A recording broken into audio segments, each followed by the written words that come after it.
welcome to another episode of Whoniverse Reviewniverse. This is episode 6, where I'm going to be reviewing the Krotons. This is story number 47. It is a story in the last season featuring Patrick Troughton as the second Doctor, and it came out yesterday in the US. By the time this is uploaded on YouTube, it'll be yesterday.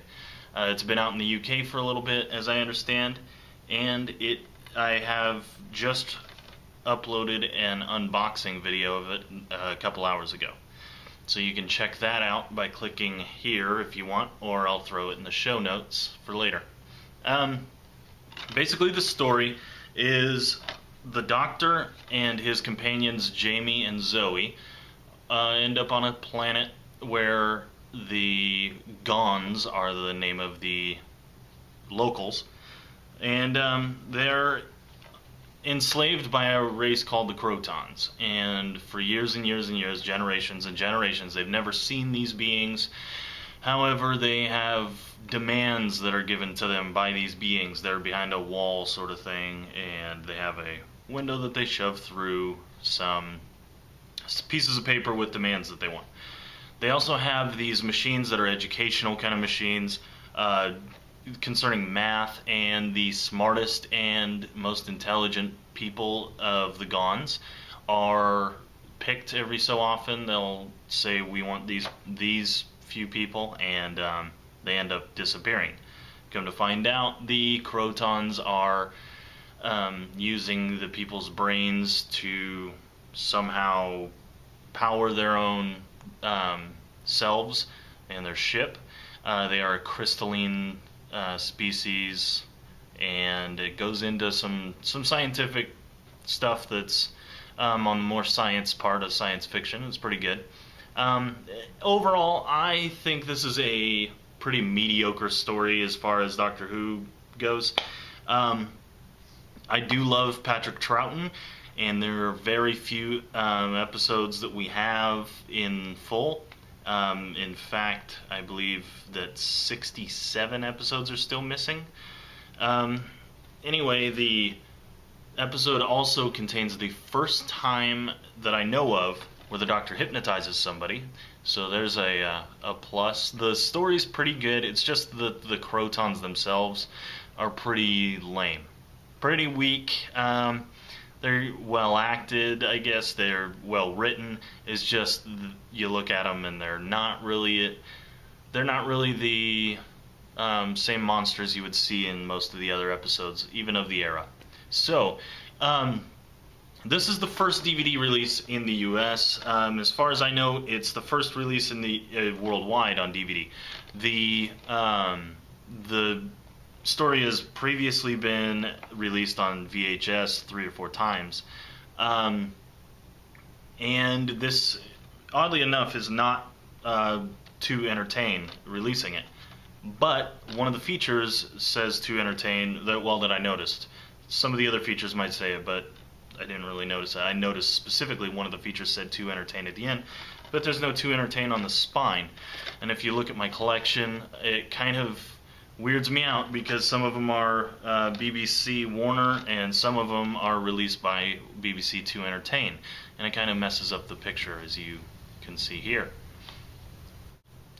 One thing I'm not going to go over is the DVD commentary and the stuff that's in on every single disc, such as the photo gallery and the PDF files that are on each disc. These things are on every single disc, as far as I know. At least every one that I've really looked for them, and for every single one I've done a review for so far, they've had PDF materials and commentaries. So, okay, the first DVD extra I'm going to talk about is called Second Time Around, and this is a 52-minute featurette, little kind of mini documentary about the run of Patrick Troughton as the Doctor. Little stories from people that have worked on the set. Many of them are the same people that are in the commentary, as I noted in my unboxing video. And the thing really starts off talking about how William Hartnell's health was deteriorating. William Hartnell was the first Doctor, for those of you that don't know. and they had to come up with some way to replace the Doctor. And this whole new idea came up where they were going to regenerate him, although regeneration was not a term that was thrown around until way later in the series. The idea of changing the Doctor and his appearance was inspired by Dr. Jekyll and Mr. Hyde. But he was still regenerating, they just didn't use that phrase, so to speak. There was a mixed reaction at first, but by the end of the season, Patrick Troughton was seen as very successful successor to William Hartnell as the Doctor. Very well received by the end of the season.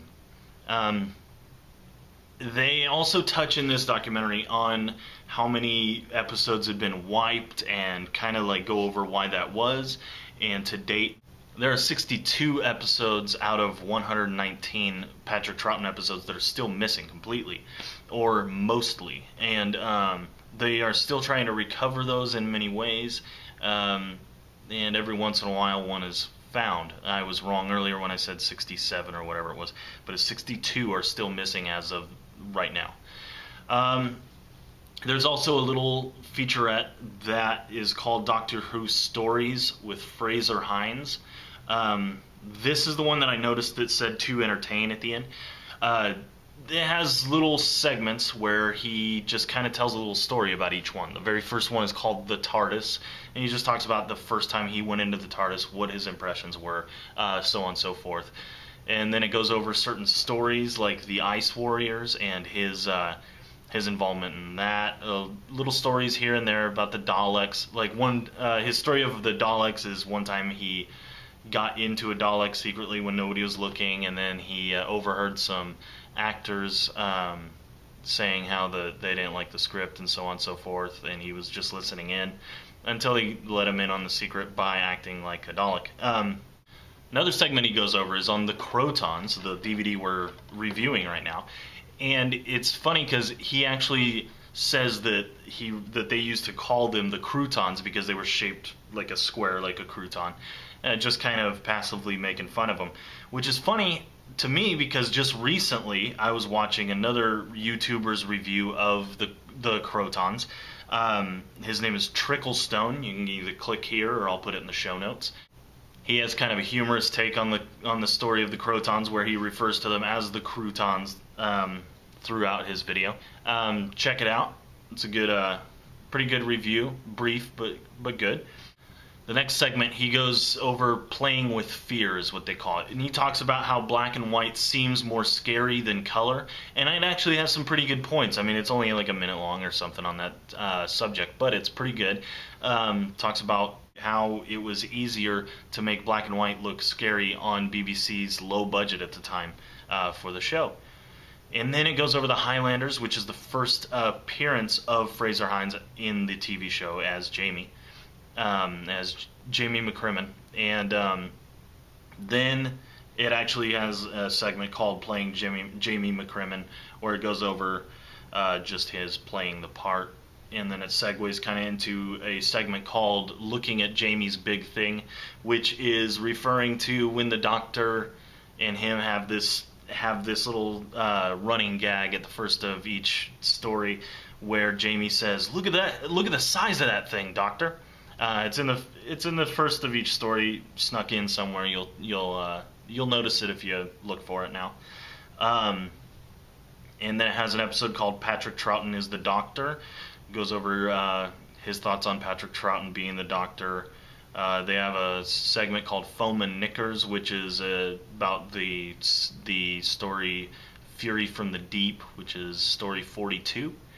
And they have a segment called Shouting at Night, which just goes over the process of filming and remembering your lines and trying, the pressure that was on.